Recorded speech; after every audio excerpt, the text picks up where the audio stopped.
আসসালামু আলাইকুম, সকলে কেমন আছেন? আলহামদুলিল্লাহ। এই পাখিগুলা বিক্রি হয়ে গেছে। আপনারা অনেকেই আমাকে ফোন দেন, কল করেন যে পাখি বিক্রি হবে কিনা। ইনশাল্লাহ সামনে থেকে বিক্রি করব।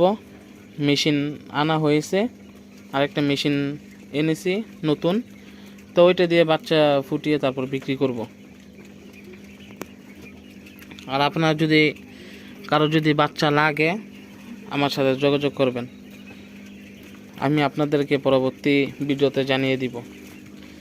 তো এই পাখিগুলো আমার প্যারেন্টস 20 ডিমের জন্য, আর এগুলো পুরাতন হয়ে গেছে, তার জন্য এই পাখির ডিম দিয়ে যেই পাখিগুলো ফুটাইছিলাম, তো এই পাখিগুলোই ভালো ভালো দেখে, যেগুলো ভালো গ্রোথ ভালো বড় পাখিগুলো, তো এইগুলো আমি বাছাই করে এই জায়গার ভিতরে রাখছি। আপনারা দেখছিলেন এই জায়গার ভিতরে পাখি ছিল, 3 ধাপে পাখি ছিল, এখন 2 ধাপে পাখি করে ফেলেছি। মাশাআল্লাহ, আগের পাখিগুলো যে পাখিগুলো এই জায়গায় ছিল, ওই পাখিগুলা কিছু ডিম পাড়া শুরু করছে, তার জন্য আমি ওই জায়গায় দিয়ে দিয়েছি। কারণ একটা ফার্মে 3টা লাইট দেওয়া অনেক ঝামেলার ব্যাপার, তারপর আবার কারেন্ট বিল অনেক বেশি আসে। আর হিটার বাল্ব থাকলে ওইটা দেওয়া যাইতো, তারপরও যদি হিট বেশি হয়ে যায় তাহলে অনেক ঝামেলা। হিট বেশি হয়ে গেলে পাখি রাখা যাবে না, তার জন্য 2 ধাপ করেছি।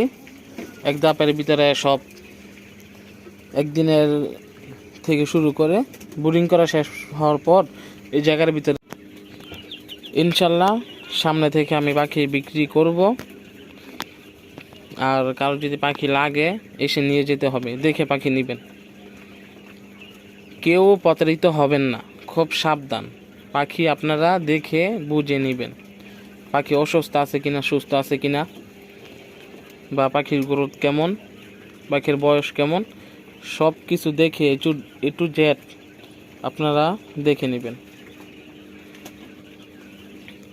আর কেউ যদি একদিনের পাখি বাচ্চা নিতে চান ওইটাও দেওয়া যাবে, সমস্যা নেই।